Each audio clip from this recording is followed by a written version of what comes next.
सो 4 consecutive event integers का जो पहला क्वेश्चन था, यहाँ पर अगर इसको सॉल्व कर तो ये पॉइंट में आ रहा है आंसर। ठीक है, ये पॉइंट में आंसर आ रहा है। लेकिन अगर इस 128 से 1284 होता तो हमारा आंसर सॉल्व हो चुका होता। ठीक है, तो मुझे लग रहा है ये मैंने प्रिंट हुआ है 1286 नहीं 1284 होना चाहिए था यहाँ पर। बिकॉज 1284 होगा तो x+x+2 +x+4 +x+6। ठीक है, इज इक्वल टू 1284। यहां सॉल्व करो तो 4x+12 इज इक्वल टू 184 आ जाता है। 1284 4x is equal to 1284 -12 that is 1272। तो x इज इक्वल टू क्या हो जाता है 1272 डिवाइड बाई 4 318। यानी पहला नंबर क्या होता 318। तो लास्ट नंबर 318 +6 दैट इज 324। ठीक है, जो कि ऑप्शन में नहीं थी, इट मीन्स ये आंसर, ये क्वेश्चन ही रॉन्ग होना चाहिए ना। सेकंड क्वेश्चन पे आया, सेकंड क्वेश्चन सीधे समझ लेते हैं। 587 मल्टीप्लाई बाई 999, तो उसकी जरूरत नहीं है, सिंपली इसको 1000 से मल्टीप्लाई करो। 587000 -587 सॉल्व करोगे तो आएगा 586413। ठीक है, क्लियर। क्योंकि ये दोनों ऑप्शन तो यहीं से दिख रहे हैं कि ये दोनों नहीं होते, क्योंकि दोनों में लास्ट फर्स्ट दो नंबर 61, यहाँ पर बेचारा 58 है, इससे ज्यादा कैसे हो। Next, find the sum of prime numbers lying between 60 and 75। तो यहीं पर हम लोग थे। नेक्स्ट, तो 61 62 नहीं 63 64 65 66 67 71 एंड 73, यही था। तो इसको ऐड कर लो, 7 + 1 8 9 3 12। 12 यूनिट डिजिट पे 12 कहां पर है, यहां पर।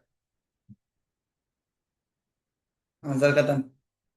मेंटल मैथ में ये सिखाया था मैंने कि सिर्फ यूनिट डिजिट पे आप ये वर्क कर सकते हो। अगर ऑप्शन में यूनिट डिजिट ऐसा कोई मिल गया तो पूरा सॉल्व करने की जरूरत नहीं है। लॉजिकल है तो लॉजिक लगाओ। Now, what largest number of 5 digit is exactly divisible by 99। 99 से लार्जेस्ट 5 डिजिट कौन सा नंबर है जो एग्जैक्टली डिविजिबल है। ठीक है, ये फाइंड आउट करना। तो मैं आंसर बता दूं, ये नहीं है आंसर, ये है, ये भी नहीं है, ये भी नहीं। कैसे, क्योंकि 99 से जब, सॉरी, हाँ ये है। ठीक, 99 से जब इसको डिवाइड करोगे 1010, ये आएगा, है ना, सीधे से दिख रहा है। इसमें 9 बच जा रहा है, इसमें 9 कम है, बाकी सब में गड़बड़ होगी। तो कई जगह पे इंस्टिंक्ट का भी यूज कर लेना चाहिए। ऑप्शन से ही आंसर फटाफट निकाल। ठीक, next, the HCF of two number is 11 and the LCM is this. If one number is 275 then the other number is। HCF दे रखा है, LCM दे रखा है, एक नंबर भी दे रखा है, तो दूसरा नंबर क्या होगा। अब ये आसान है, तो ये कौन बताने वाला है, सिंपल, ये कौन बताए।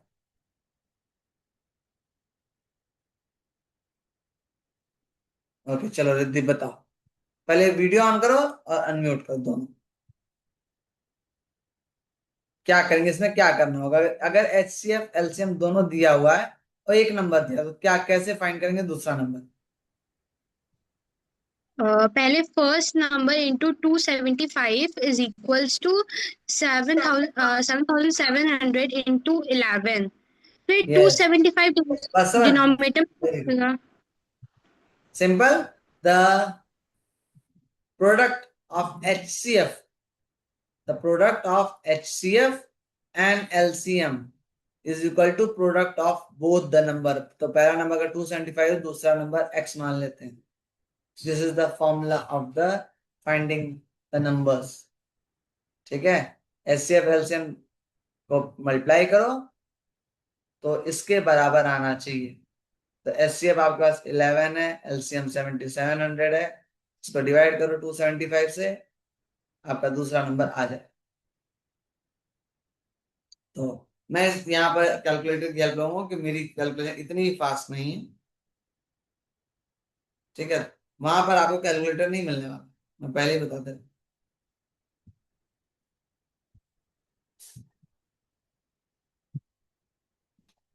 तो इसको सॉल्व करेंगे तो आंसर आएगा 308 which is the option c. ठीक है, now which of the following fraction is the largest. अब इन दोनों में कौन सा फ्रैक्शन जो सबसे बड़ा है, कैसे पता चले? कोई बता सकता है? तुरंत मुझे बताओ कौन सा बड़ा है, बोलो, ऑन द स्पॉट तुरंत बताओ। यस, चलो सुधांशु बताओ। 7/8 क्यों? because the denominator is smaller. तो उससे क्या मतलब? तो न्यूमरेटर भी तो स्मॉलर है। हम्म,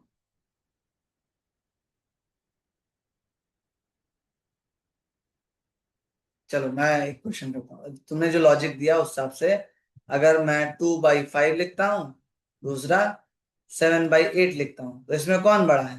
इस हिसाब से तो ये बड़ा होना चाहिए, लेकिन बड़ा तो ये वाला है। ये लॉजिक नहीं, डिनोमिनेटर स्मॉल है इसलिए नहीं। लॉ उमरा, चलो बताओ, तुम बताओ।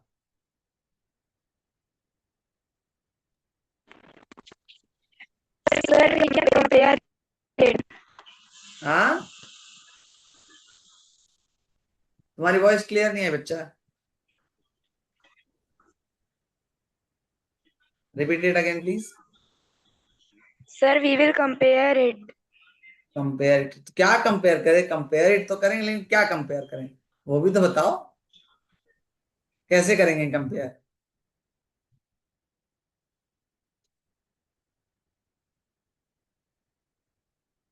चलो अनस अहमद।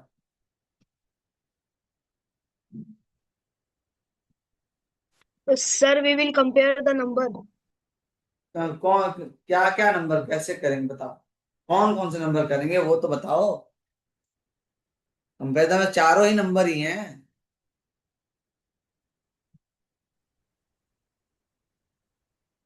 कैसे कंपेयर करोगे आप? हाँ ना, चलो आप बताओ कैसे कंपेयर करो। अगर आंसर आपका ये है कि इन सबका हम LCM ले लेंगे, उसके बाद उसके न्यूमरेटर से कंपेयर करेंगे, तो वो लॉजिक सही है, लेकिन वो बहुत लंबा है। विद इन 2 सेकंड कैसे आप इसको निकाल सकते हो वो मुझे बताओ। वो अगर किसी के पास उसका लॉजिक है तो बताए। विद इन 2 सेकंड कैसे निकालोगे, उसका लॉजिक है तो बोलो। सारस्वत पांडे बोलो। सर क्रॉस मल्टीप्लाई करते हैं। तो वो तो 2 2 सेकंड में थोड़ी आप मल्टीप्लाई कर पाओगे, क्रॉस मल्टीप्लाई। आपको सारे नंबर क्रॉस मल्टीप्लाई किससे कर? 7/8 को 13/16 थोड़ी मल्टीप्लाई करोगे।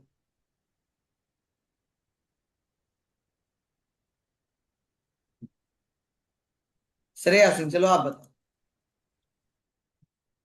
So what we will do is that since 7 is the closest to 8 and the rest of the numbers are really far away from their denominators, so yes, here 7 that point is will the be the correct. answer. Good, अब सब लोग hands down कर लो। That is the correct answer. The difference between the numerator and the denominator, numerator और denominator के बीच में यहाँ पर डिफरेंस 1 है, यहाँ पर 3 हो गया, यहाँ पर 9 हो गया, यहाँ पर 17 है। सबसे कम डिफरेंस जो है वो यहाँ पर है। तो इसलिए ये आंसर होगा। कंपैरिजन और क्रॉस मल्टीप्लिकेशन करो तो करते रह जाओगे, लेकिन जब न्यूमरेटर और डिनोमिनेटर में सबसे कम डिफरेंस जिसमें रहेगा वो नंबर सबसे बड़ा होगा। या तो ये हो, या तो अब जैसे 7/8 है और 69/80 है, जो 70 है, ये हो, और दोनों में डिफरेंस 1 का है, तब इन दोनों का, तब इसमें जो न्यूमरेटर डिनोमिनेटर बड़ा होगा उस पे हम जाएंगे। लेकिन यहाँ डिफरेंस ज्यादा है, काफी ज्यादा है। जो आप न्यूमरेटर डिनोमिनेटर कंपेयर कर रहे थे, कंपैरिजन इसमें नहीं करना, डिफरेंस में कंपैरिजन करना है। 7/8 1 होता है, 13 7/8 में डिफरेंस 1 का है। सॉल्व करोगे तो भी यही आएगा आपका। ठीक है ना। A can do a piece of work in 4 hours. B and C together can do it in 3 hours. While A and C can together do it in 4 hours. Sorry, in 2 hours. How long will B alone take it to do it? Take to do it. A 4 घंटे ले रहा है, B और C मिल रहा है 3 घंटे में हो रहा है, A और C मिल रहा है 2 घंटे में हो रहा है। ध्यान से सुनो, A और C मिल रहा है तो 2 घंटे में हो जा रहा है। तो B अकेले कितने में करे? हम्म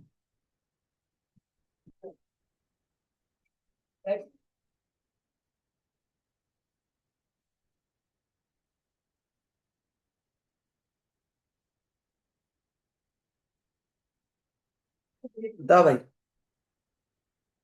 एक काम है, उसको ए अकेला 4 घंटे में कर रहा है, बी और सी मिलकर 3 घंटे में कर रहे हैं। A is doing it in 4 hours, ठीक है। B plus C is doing in 3 hours, A plus C doing 2 hours. तो बताओ बी कितने में करेगा? अब रिजाइन करो।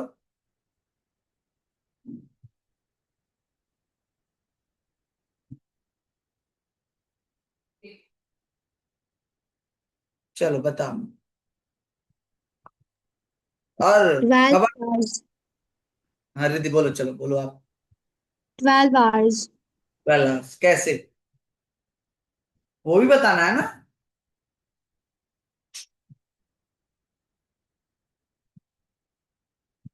वो भी बताना है 12 आवर कैसे। ध्यान रहे, जो ऑप्शंस दिए हुए हैं उसके हिसाब से तुक्का नहीं मारना है।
बोलो ना।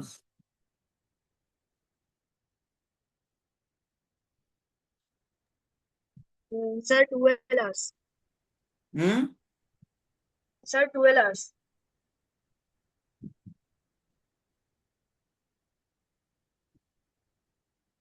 पहला, मुझे आंसर नहीं जाना है, मुझे आंसर सिर्फ बताना, तो मैं लास्ट में आंसर होते मैं वहीं से बता देता हूँ ये आंसर है, मुझे एक्सप्लेनेशन Sir, चाहिए।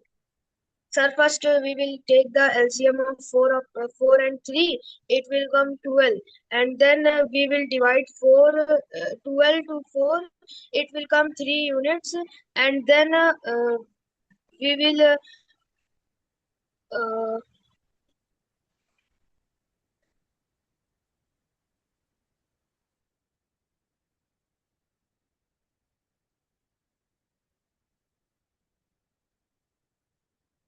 क्या हुआ?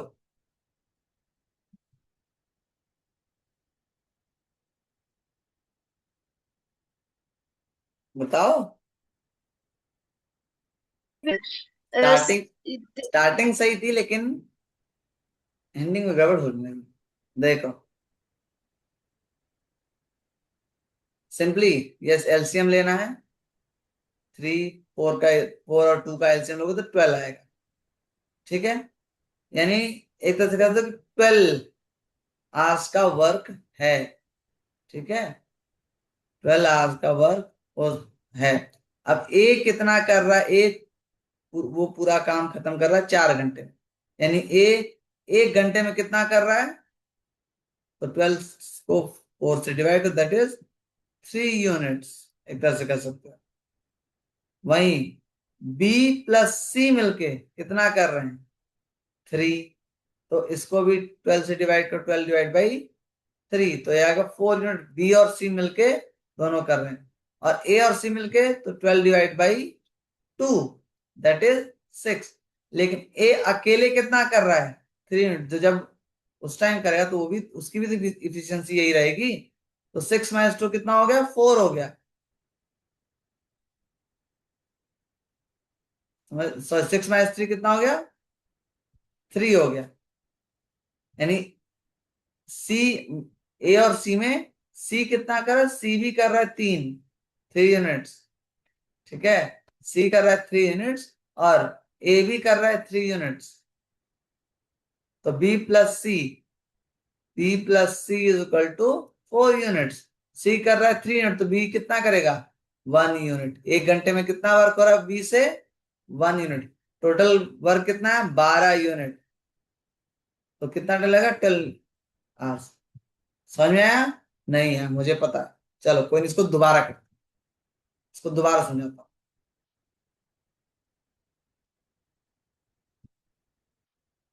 Don't raise your hand, don't raise your hand, वापस समझो। ए बी सी तीन ही लोग काम कर रहे हैं। ए 4 घंटे में कर रहा है, बी प्लस, पहले तो एलसीएम ले लो सारे का। तो 4 + 3 + 2 का 12 मान लो ये 12 आवर्स का वर्क है टोटल, या 12 यूनिट वर्क है। ठीक है, अब ए कर रहा है 4 घंटे में खत्म, तो 1 घंटे में वो कितना काम करे? 1 घंटे में वो कितना ही काम करे? तो जो इतना टोटल वर्क है उसको 4 से डिवाइड कर दो, यानी उसने 1 घंटे में 3 यूनिट का वर्क किया। ठीक है, अब बी कितने देर में करेगा वो तो पूछा है, सी कितने देर में वो कर रहा है ये पता नहीं है। लेकिन पता क्या हमें कि बी प्लस सी दोनों मिलके कितना कर रहे हैं, कितनी देर में कर रहे हैं? तो बी प्लस सी दोनों मिलके कर रहे हैं 3 घंटे में खत्म।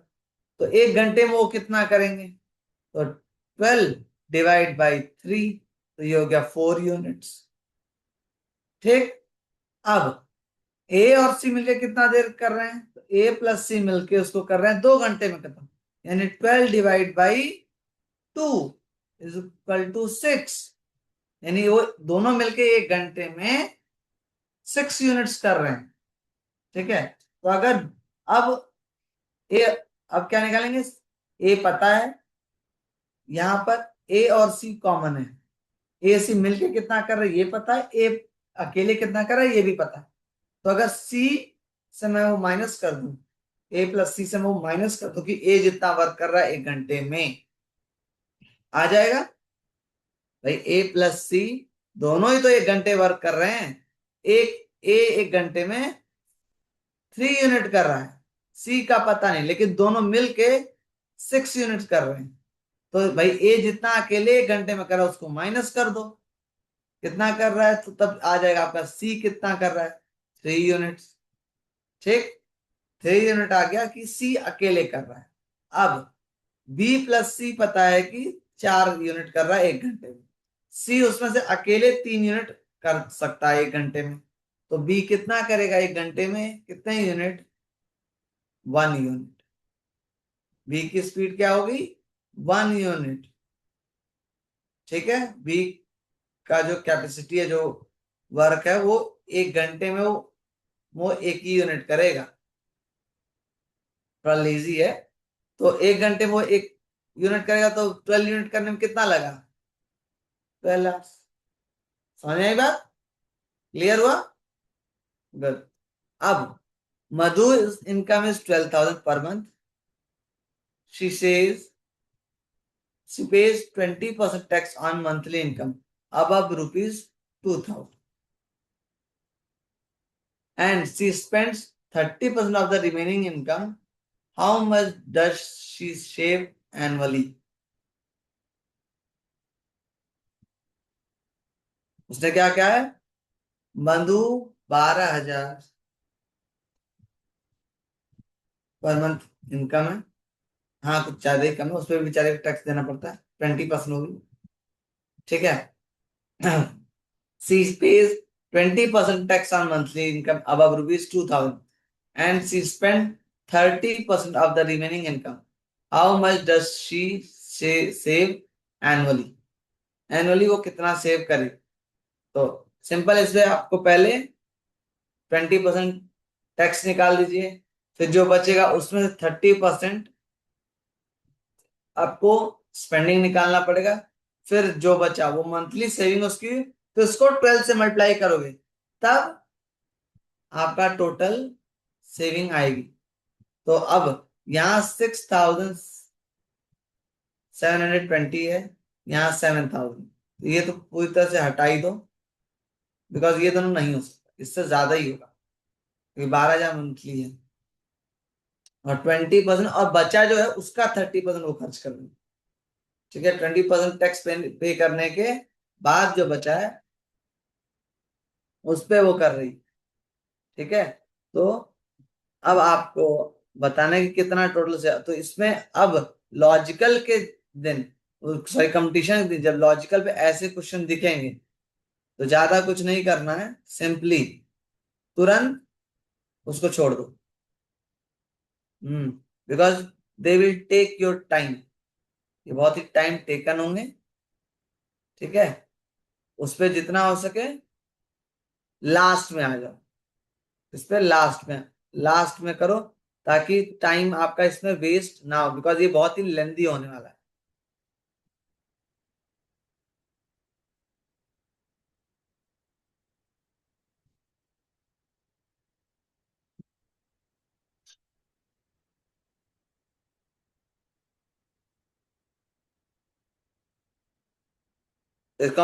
इसको भी हम लास्ट में ही करेंगे, because it will take too much time. फिलहाल नेक्स्ट क्वेश्चन पे आते हैं।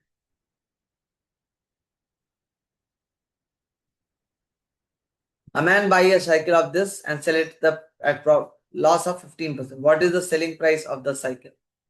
एक पर्सन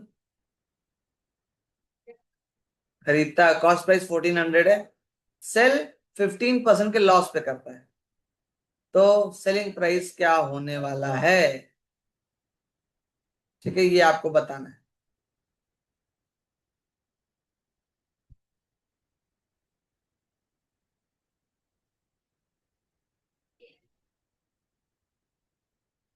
अब फटाफट मुझे बताओ, चलो प्रज्वल ने रेज हैंड किया तो इसी से पूछ लेते हैं, बताओ आंसर। Sir, बोलो। first we calculate the loss amount, which is equal to 15 upon 100 into 1,400, which Yes. can be 210, I think. And then we will just simply calculate the selling price, which will be CP minus loss. So the answer will be, I think, option A is the right answer. 1190. Yes, the loss amount is 210 and the answer is 1190. Okay, good.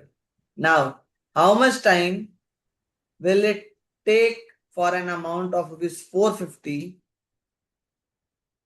yields rupees 81 as 80 as interest at 4.5% per annum of simple interest?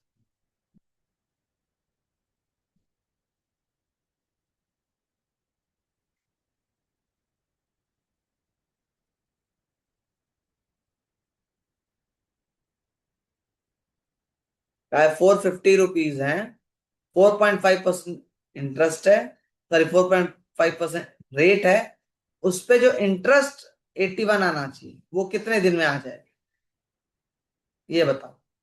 इस तो simple interest का ये question है, बस इसमें इस बार time पूछा है। ठीक है, इसमें क्या पूछा है, टाइम। तो सिंपल इसके लिए क्या करना होगा, वही है तरीका, P into r into t upon 100 is equal to s, simple interest. Simple interest दिया हुआ है 81, P दिया हुआ है 450, R दिया हुआ है 4.5 और T पता कर, सॉल्व कर लो। 8100 into 450 sorry divide by 450 into 4.5 और सॉल्व करोगे तो 8100 नहीं 81,000 हो जाएगा। 450 इंटू 45, 0 0 कट गया, 9 5 जा 45, 9 9 जा, फिर 9 5 जा, 9 1 जा, तो इससे डिवाइड करोगे तो कितना आंसर आएगा, 4। So the answer is 4। ठीक है,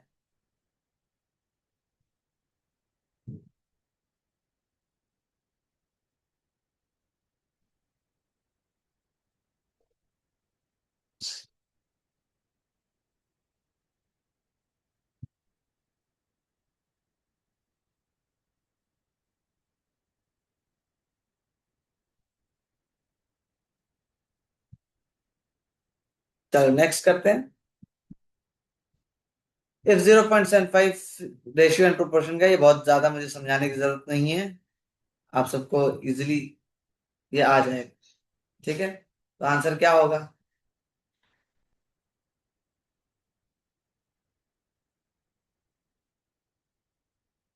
जल्दी बोलो। The ratio should be 5:8, 5:8। अगर 0.75 is equal to 5 और x is equal to upon 8, solve it। 2 upon, sorry, 0.75 multiplied by 8 by 5 is equal to x। ठीक है ना, मल्टीप्लाई कर लो, डिवाइड ही करो, डायरेक्ट कर लो।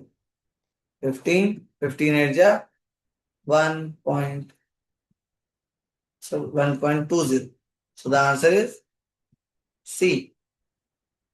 ठीक है, now the average of a non-zero number of and its square is 5 times the number is, ये playing number से क्वेश्चन सीधे सीधे from the chapter playing numbers। Non zeros number है and its square is 5 times the number।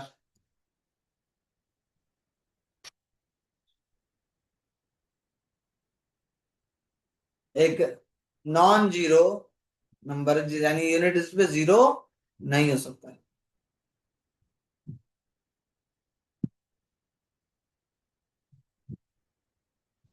उस number, ध्यान समझो, number मान लेते हैं जो भी है x है। ठीक है, यूनिट डिजिट जीरो नहीं हो सकता and it square is 5 times the number, यानी प्लस x की power x square is 5 times of x, ये कह रहा है।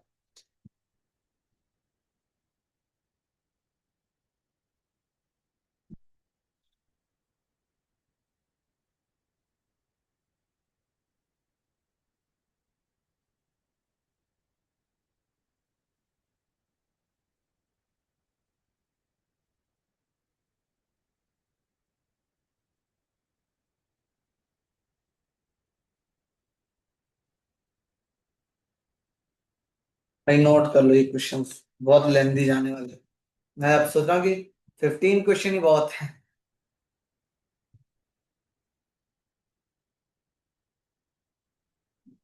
अब इस पे अगर इसके थ्रू चलोगे ना तो बहुत टिपिकल होने वाला, बिकॉज नॉन जीरो बोला है।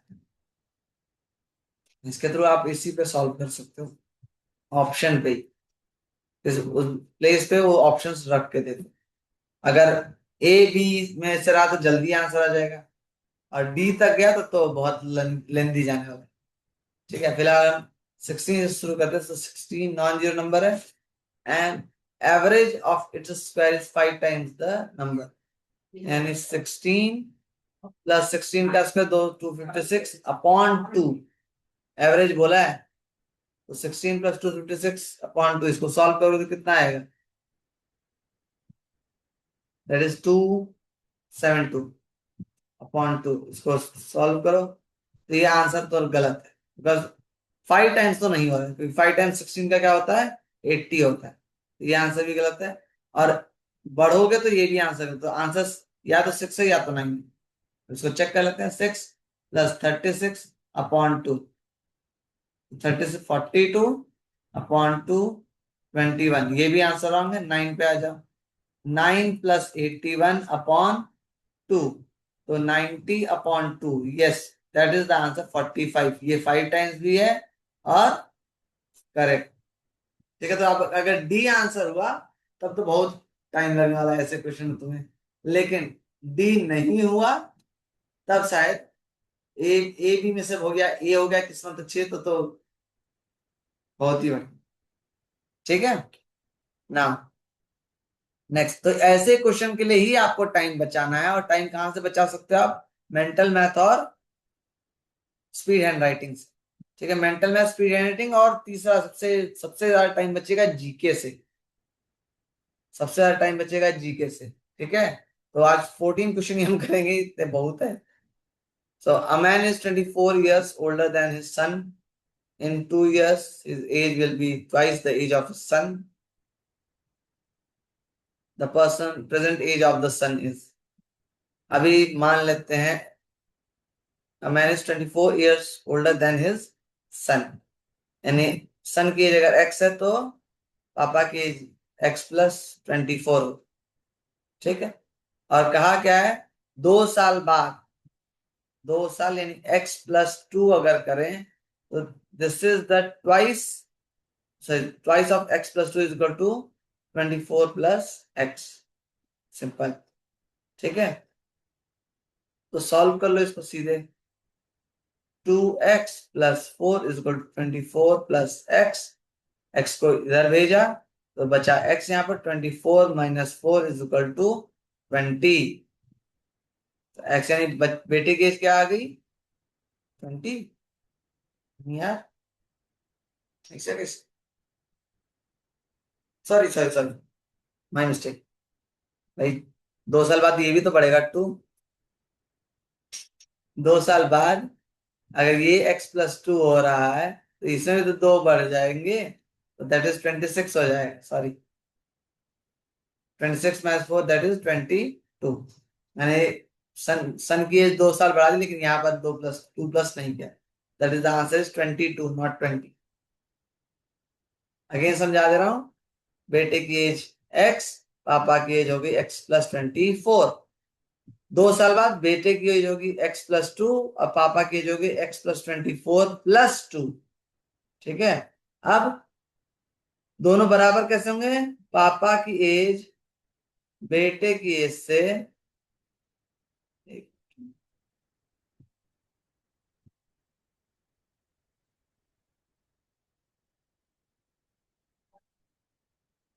x प्लस 2 जो है ये,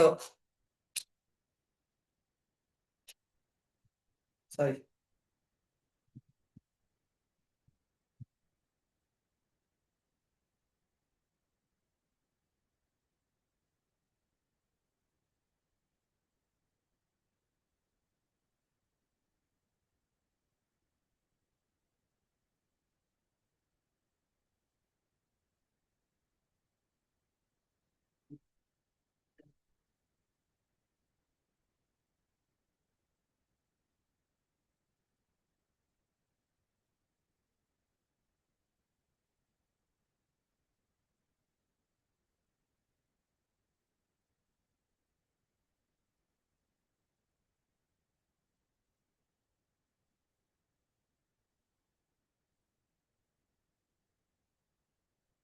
ये बात अब वापस इसको समझा देता हूँ। x प्लस 2 24 और बेटे की एज x है, ठीक है। 2 साल बाद बेटे की एज होगी x प्लस 2 और पापा की एज होगी x प्लस 24 प्लस 2। 2 साल उनकी भी एज बढ़ जाएगी। कहा है कि अगर बेटे की एज को ट्वाइस किया जाए, यानी दुगना किया जाए, तो पापा की एज के बराबर हो जाएगा। तो इसको सॉल्व करोगे तो 2x प्लस 4 आएगा और ये हो जाएगा x प्लस 26। तो 2x माइनस x हो जाएगा, ये इक्वल टू हो जाएगा 26 माइनस 4। तो x इक्वल टू क्या होगा 22। So the answer is a. ठीक है। In a dairy farm, 40 cows eat 40 bags of husk in 40 days. In how many days will one cow eat 1 bag of husk? So the answer is 40 days.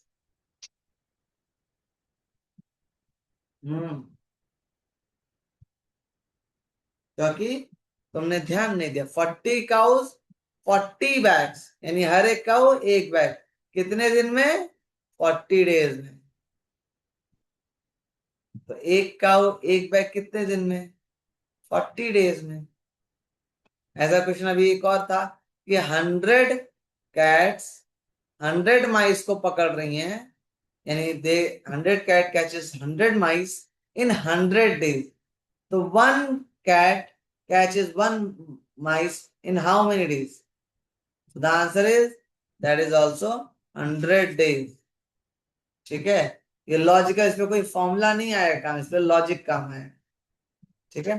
फिलहाल आज हम लोग 14 question ही करेंगे, because फिलहाल मैं उससे पहले एक क्वेश्चन जो आया था जो बहुत लेंदी था,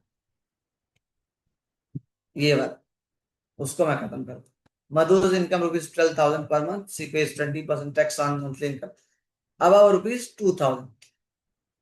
She spent 30% of the remaining income. How much does she save annually? तो सिंपल सी बात है, क्या कह रहा है? इनकम है 12,000, ठीक है। क्या कह रहा है? 2,000 रुपये जितना ज्यादा है ना, उस पे वो 20% टैक्स देते। 2,000 इसमें से कम कर दो, यानी 10,000। तो 10,000 पे ही वो 20% टैक्स दे रही है, 20% ऑफ 10,000। और इसको जब सॉल्व करोगे तो आएगा, यानी 2,000 उसने किसमें दिया? टैक्स में। तो फिर से 12,000 में 2,000 टैक्स गया, क्या कितना बचा? 10,000, यानी 10,000। इसमें से 30% वो खर्च करी, तो 30/100। तो कितना खर्च किया उसने? 3,000। ठीक है। तो बचा कितना? 7,000। अब इसके लिए मत करना कि 10,000 माइनस 3,000 इक्वल टू 7,000, नहीं, सिंपली डायरेक्ट लॉजिक लगा लो। अब 7,000 एक महीने में बच रहा है, तो 12 महीने में 84,000। अब ये 7,000 देख के तुरंत डी पे टिक मत कर देना, ये मंथली बच रहा है। पूरे साल का कितना बचेगा? 84,000। ठीक है। सो लॉजिकल क्वेश्चंस लेंगे होंगे। अब सोचो, हम मोर देन 40 मिनट समय लग चुका है, लेकिन हमने सिर्फ किया कितना है?